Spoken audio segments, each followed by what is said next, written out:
I was in the midst of doing a lot of design coordination when they were designing new products, houses or ranges of schools or things like that. And I just got really frustrated. We worked very closely with Homes England, and then in July 2020 I set it up as a non-for-profit with a large membership body. So by advocating with that friendly face that the government can come to, we are trying to transform construction. Whether it's about reducing carbon, increasing productivity is obviously key with our site.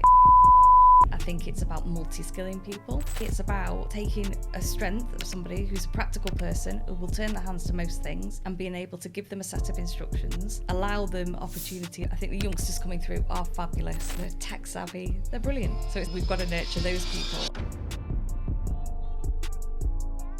What is it that came to your mind for you to set up the off-site construction? So I was working at a company called Modularise before, and they are a design-led MMC consultancy. They only do off-site net projects, and they design the buildings basically for the factories. So they've probably worked with about 80% of UK factories. I was in the midst of doing a lot of design coordination when they were designing new products, houses or ranges of schools or things like that. And I just got really frustrated sitting in the design reviews, and I was quite new to the industry, with all these people that were just trying to create IP in how steel or timber went together. IP? Like intellectual property. Right. So trying to go off and do their own thing and be very, very different from everybody else. And I was heavily involved in the housing manufacturers then. I just became so frustrated. I thought, it's ridiculous. You need to be working together and with one factory, and say we'd find something that wouldn't work, and then the other factory would go and repeat the same mistake, and you'd be sitting there going, no, you need to just be learning from each other. So I held a couple of round tables. I was very lucky that Modularise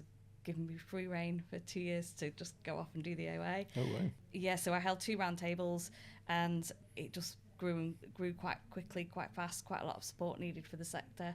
We worked very closely with Homes England, and then in July 2020 I set it up as a non-for-profit with a large membership body. So after about 10 months of testing, but it was accidental really, I'm honest. It was accidental, born out of frustration and having a lot of contacts.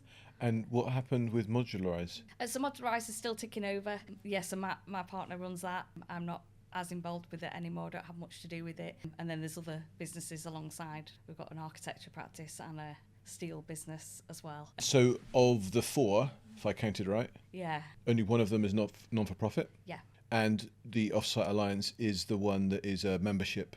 Yeah, so it's with a large membership body. So we do 3 things. We share knowledge to drive the sector forward for our members and come up with kind of projects that we can deliver change. We actively market our members, do loads of good news stories and do lots of events, as you'll be aware of. And then we also advocate. So by advocating with that friendly face that the government can come to, trusted people, across the membership as well. We do a lot of signposting. People can come to and ask for any advice or help. And so what's the overall objective then of the Off-Site Alliance? What are you trying to achieve? It's a big objective. We are trying to transform construction. So for me, it's not, I always say off-site's a process. Yeah. And it's a process to driving a lot of the benefits that we need. Not everything is going to come from off-site, but you'll see a lot, whether it's around skills and labour, creating a nicer place for people to work, or whether it's about reducing carbon, increasing productivity is obviously key with off-site. So I think through using off-site, you can streamline loads and loads of benefits. Would it be really good if more than 50% of the construction that was going on in this country came via the MMC? Would that be good? I think it would be good. I think it's hard to think of it as a product. So if you think of MMC, you think of like modern methods, and modern methods for me are not just a product, a building system or a panel system or whatever, a component. Modern methods encompass a lot of different things. So I think it's around digital, it's around productivity, site improvements I think are super important. And I think it's just about process, and it's about how you improve that process. I think it's really interesting. Driving into Manchester today is just incredible because there's buildings going up everywhere. And I'm watching these cranes, if you look at the skylines, just cranes and cranes across many of our cities. And they're lifting pieces of plasterboard 30 stories in the air on a crane over and over and over. How long must that take? I met some guys at some trades last time I was here. We had a drinks reception, and they were sticking tiny brick slips on the building, which was 4 huge apartment blocks, thousands and thousands of homes, and they were sticking brick slips on. So what's the alternative? So instead of hoisting all this plasterboard up these high-rise apartments, what's a better way? It's just assembling it in a more efficient manner. Surely if we've been sticking bricks together for years and years and years, and nobody's come along really and said, this is really difficult and takes a long time and you need very skilled people to do it. We need to kind of piece it together differently, assemble it differently, make it more efficient, make it more carbon friendly. Because sitting there with that crane all day long, shifting things up, just makes no sense to me. So you talking here, what the picture that I've got in my mind now, and please shoot me down if it's completely wrong, is I'm thinking like flat pack IKEA. Is that what you're talking about when it comes to homes? Or when it comes to properties? When it comes to, it's just about looking at the process of things and making it. And the reason why I've got the flat pack IKEA is Yeah. I can, with really, really low skill level, I've got more now because I've been married for quite a few years, and so I've had lots of practice in putting things together. But I can, really, really low skill, look at a set of instructions, put together a wardrobe or a bed or a chest of drawers or whatever it is. I don't need to be a carpenter to do that. And so that's what I've got in my mind, is that I can put a building together, but I don't need to be a building professional if I follow these set of instructions. Is that what you're suggesting? Kind of. It's kind of I don't think it's the answer. I really don't. I think it's about multi-skilling people. I look at my dad, we were talking about earlier, is a perfect example of somebody that's worked in a factory all his life. Now he's been able to have transferable skills that he's brought into that. He's a very practical, kinesthetic person, won't sit still. But he's worked across lots and lots of jobs in that production line. He's never, you're not stuck in one place because you get bored and I think that's the same within our factories that you see today. It's about taking a strength of somebody who's a practical person who will turn their hands to most things and being able to give them a set of instructions, allow them opportunity as well to influence that process. Actually, it could be done better this way, I think, is really key, because at the moment we're teaching people to do one job. So we're teaching a bricklayer to be a plumber to be a plumber. We're not teaching them a cross set of skills. So I see in the construction industry a lot of people that just know that one job and they're not interested at what somebody else does. So when it comes to that, you get a problem. Whose fault is it? Well, it's not mine, I didn't know. And I think a lot of the culture in the construction sector has a lot to blame for that. So by multi-skilling people, we're giving people the opportunity to see the other side as well and not just be stuck in their one thing forever. So you're talking here silos, and I've experienced the same thing as well, where someone will say, oh, I'll do this, but that's the electrician's job to sort that out. Yeah. Or for him to run this channel down here, the plumber can do that. Yeah, we've just done a big piece of work on workforce foresighting and what the future workforce looks like. And it's been really interesting looking across the world about how they teach their workforce.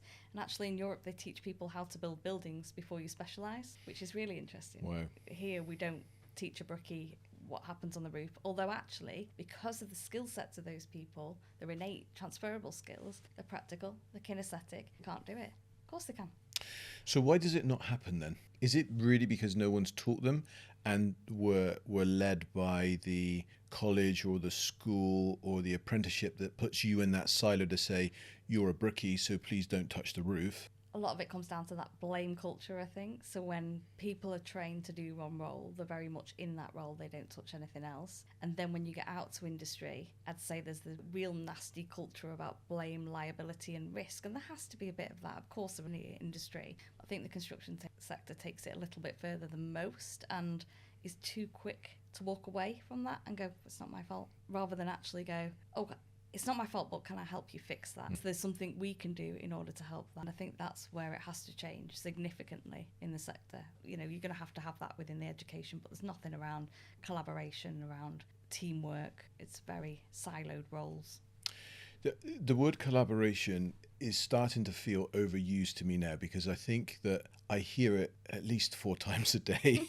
And I'm not talking just from my team, but it also seemed a little bit like a fluffy word. And I would use the word sustainability as another one of those fluffy words. And I think that we are also running the risk of net zero becoming a fluffy word as well. But what does it actually mean, collaboration? And how can we get to a point when we can say, yes, we have collaborated. Here's an example of good. I think you're right. It's really collaboration. And I think it's been one of those words that, oh yes, we're cooperative, we've got this, we've got that. It's almost a badge of honour to say it should be innate in us. In everything you do, the majority of people have to collaborate. whether that's at home with your family, whether that's during school, within your own business.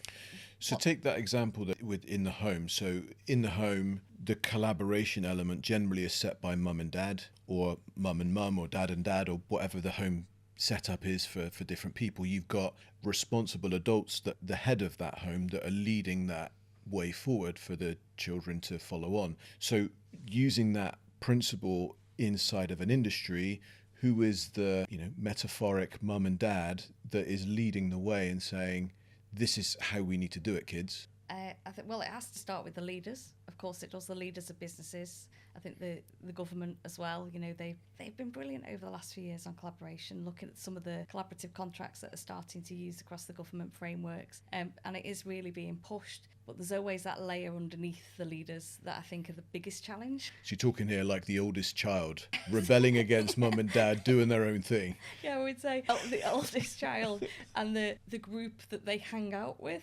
Okay, So the peer group. Yeah, there's a group of people that are not quite the leaders, but do make decisions that actually it's really difficult to get those people to change, because they've been doing it the same way for so long that it's easier to just keep doing what they're doing. It's not in their interest, and I think that's the biggest piece of work we've got to do. I think the youngsters coming through are fabulous.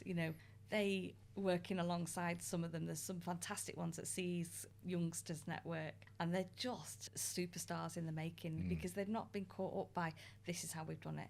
They're full of fresh ideas. They're not going to put up with the culture the way it's been.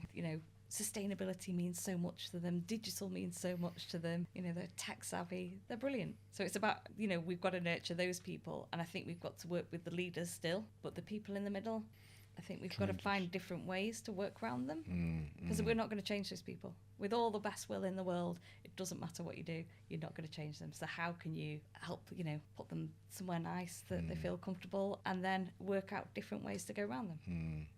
And maybe then they will change and come on board because they see, actually, there is a different way and it appears to be working quite well. Yeah, it seems to be working over there. Why are they all having a party? And that's it. We need transformational change, and we think we need about 3% in order to make that transformational change. I think we're currently at 1%, maybe a little bit more. But there are lots and lots of brilliant people in the industry all the time that are at the cusp of that. And it's about empowering others to do the same, I think. And so I'm imagining now this is the bulk of your membership. I think the bulk of my membership are those that are ahead of the curve. That's what they're fighting for. They're the ones that need the change to happen to get the work through. They're also the ones leading with innovation, new products and new ways of working. They have to put up with a lot, I would say. But then there's other networks. I work quite closely with Ali Ney, who's brilliant, and CE, What's fabulous CE? Constructing Excellence. So they're a really fabulous network, and some of the work that's come out there, some of the people that are involved as well. And you could say that across lots of organisations, lots trying to make the change. That's good. I like that. Talk to me about some of the innovations that you're seeing coming up, and if there are any patterns or trends that you're seeing. I think we're starting to see a bit more acceptance of different ways of working.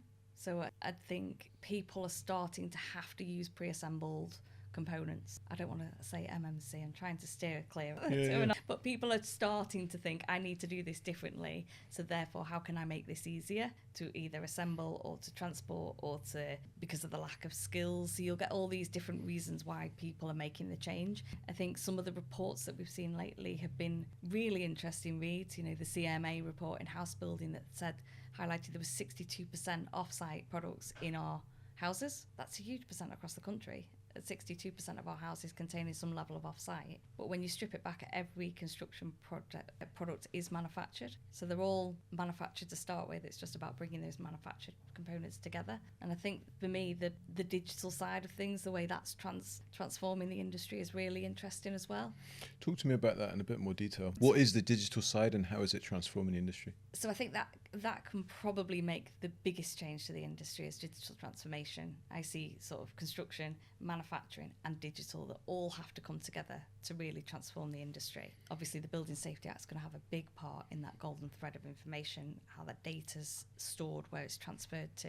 And I think there's, particularly the big main contractors, the big government clients are all on board with, collecting all that data now. I think there's still gaps in where it goes missing or how it gets to the end. It's whispers a lot of the time. But that's where I think we're starting to make the biggest jump. There's a lot of new regulation that's about to come in on the digital front, which I couldn't go into because I'm not technical enough, but there is a huge amount, a wave about to hit us, which will make the industry a much safer industry and much more transparent industry, hopefully, which we desperately need.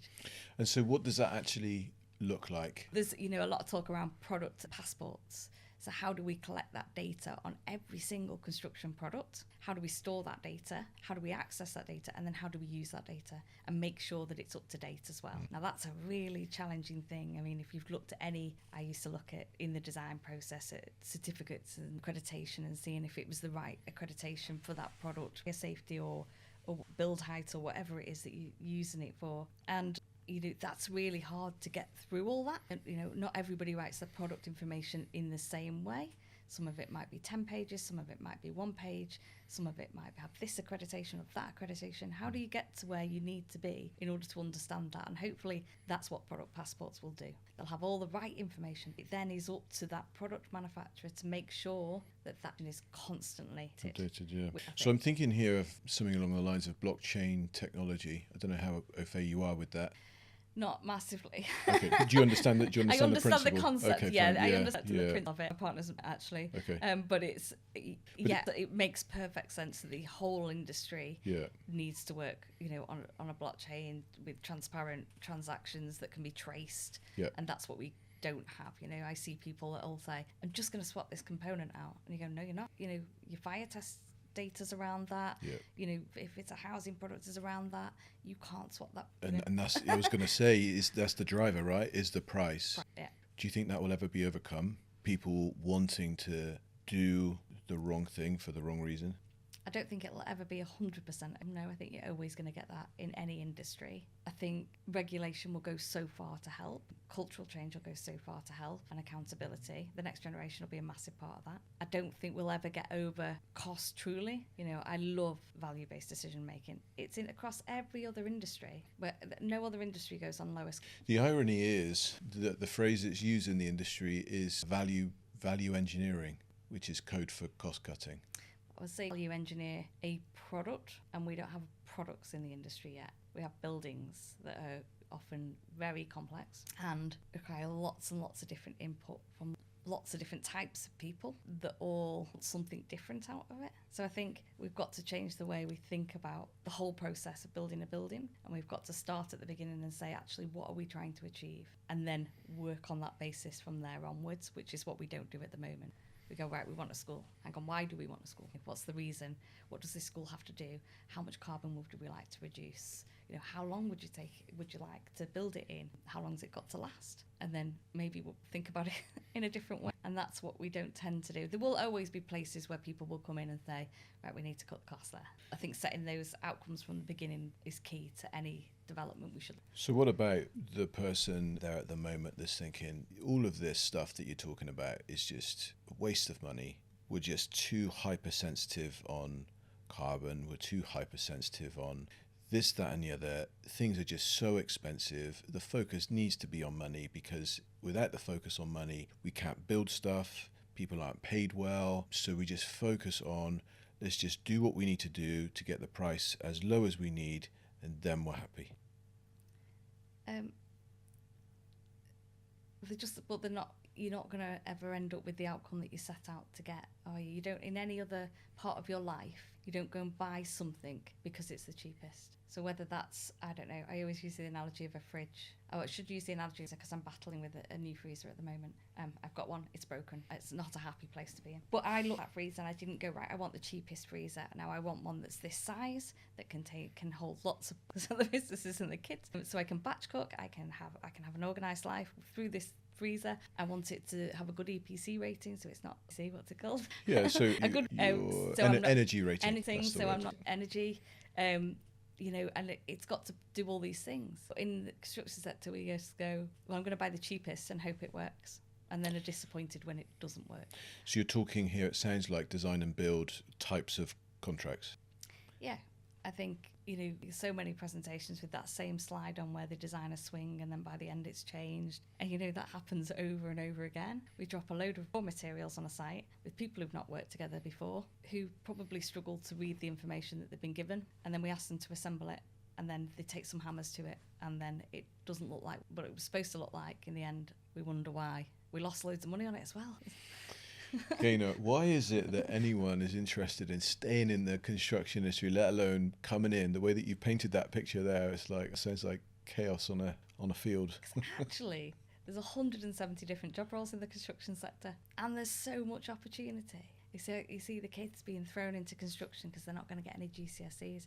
Actually, they're on 150,000 a year, our trades. They're doing really well for themselves, and it's a great career. It does need to change, and there's an uphill battle, but it is changing. I love it because the opportunity is there. So there's an opportunity to change, the opportunity to help people, to help other organisations grow as well, and to help people do things differently. Whereas you'd be bored I would be, personally, very bored if I wasn't helping. I think it's key. If I didn't have a challenge. Gaynor, I think that we're now in a position where we can go to the demolition zone.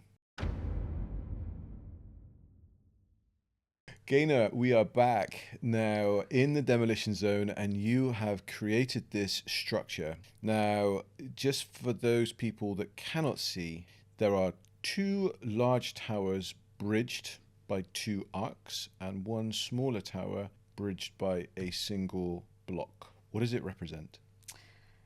I think it represents flexibility and creativity, should I say? Yeah. I might be the most creative you've ever known. That's the most creative I've seen I'll today. take it today. It is very creative for that. So I think I'd like to say I've come into the construction sector probably unexpectedly, and I think most people drop in either by accident or relative. So you either find your way by somebody saying, oh, you should do this, dad, or you've got somebody in a contracting business that you think, oh, I'll go and do this. And but I think a huge amount of people fall into the construction sector by accident. I don't think that's a bad thing, because I think then it's bringing people in from different backgrounds with different skill sets. I think the biggest change we could have in the construction sector is to look outside of that box, maybe, of where we usually find people, and bring different skill strengths in. So I think my tower represents creativity and squiggly careers. I think that's I love that. new for you.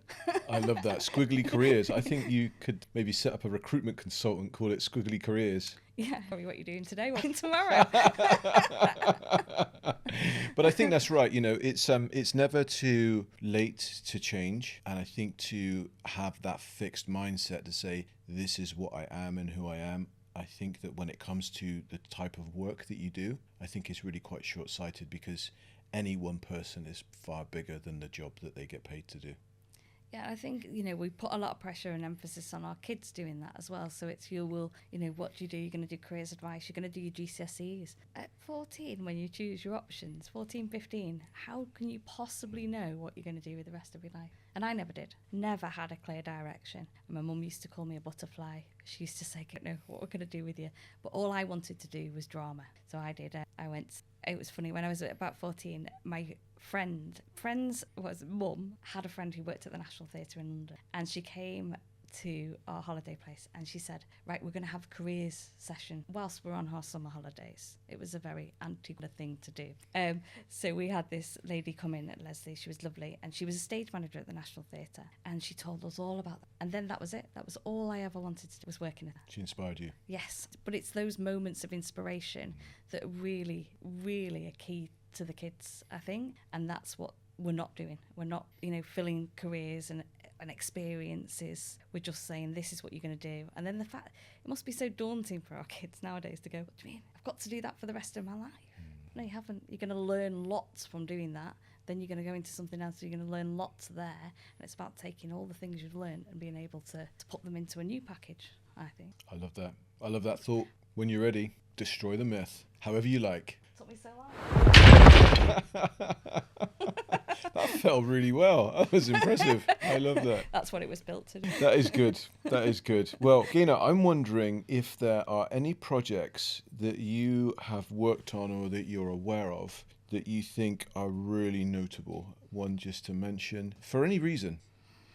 I think there's some great work going on with the Ministry of Justice at the moment on their Category D prisons. I've just been a judge, actually, on the Offsite Awards. There's been some really good entries around the Ministry of Justice and delivering their schemes, and it's not always, being in the offsite sector, you think, oh, it's going to be, all singing, dancing, volumetric, and it's not. It's the use of digital tools and the way they've built digital twins and the way they've managed the data, and I think they're fantastic projects. I think the collaborative contracts have been great.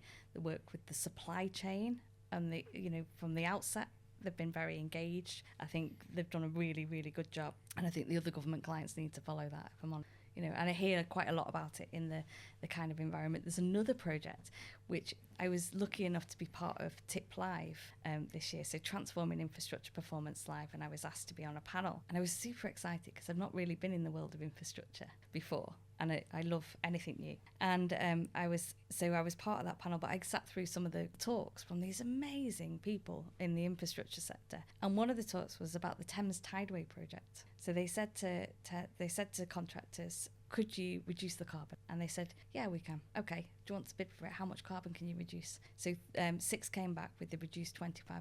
So I think they then went out, whether this is terribly accurate, but this is my interpretation. Then they went out and said, okay, we want you to work together to reduce up to 50%. So they said, okay, we will. So in the end, they've procured 3 of them, and they've pushed back on them further and said, we want the most carbon reducing out of that project that you can possibly do.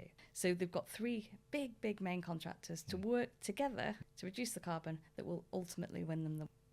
Love that. So I think there are some big projects. I think some of the little projects that you see as well, some of the stuff in housing's really, really good that's going. Although it's been a bit slower to pick up, it's got its challenges. But I think some of the MOJ, the DIO, and probably that infrastructure piece and Thames. I love that. And I love the way that you kind of brought us back to the point of collaboration. And actually, this is a real life example of these organizations working together to come up with an end product, as opposed to just throwing stuff out there, pulling it up and doing the same old same. Yeah. Imagine what we could achieve if we all put our ideas in the hat and all work together. There is a Not thought. an easy. There is a thought. Is there anything about your organisation that you think, actually, if I could just talk about this for a little bit, then this would help? I've been heavily involved in kind of working alongside the government, and I think the opportunities now with the new government to get it right are huge, but I think they need to listen to the right people, because there's a lot of good advice and bad advice, and I think the bad advice gets heard more often. So I would say to the new government to go to industry, to speak to them, and to really dig deep on what is going on before they make any grand plans to spend lots of money quite unnecessarily, I would say. So what 3 things would you say that government ministers can look for as pointers that they are on the right track or speaking to the right people? I would say speak to new people. New people in the industry? New people in the industry. Yep. There's a lot of them out there that don't get heard, that don't get seen, that have the right advice, don't necessarily pick the easiest procurement route. That would be number 2. Yep. And So then, what do you mean by that, the easiest procurement route? so the easiest route is to do what you've always done before, Okay. same sort of contractual basis, and just procure the same people off the same framework, looking for the right advice, the easiest advice, Yep. because that's not necessarily always the best way to go. Yep. And I would say the more they can work across government departments to have those lessons learned. So if we could take the lessons learned from even the DFE framework in its early days and then bring that through to the cross learnings, and I know they do a bit of that, but to maybe increase that a little bit further, I would say, it would be really, really Good. I love that. Good. Great advice. And I think that what you're talking about is really important there, because there have been some good things that have been done on the DFE, and I know on the prison side of things, the Ministry of Justice, I think that there are some good things going on there too. There's great examples all over the place, and it's not hard to find them if you just look. You just have to be prepared to maybe go that little bit further. Gaynor, it's been an absolute delight to have you on the show today. I really appreciate your time, your wisdom, your energy, and your smile. Thank you, Darren. Thanks very much for having me.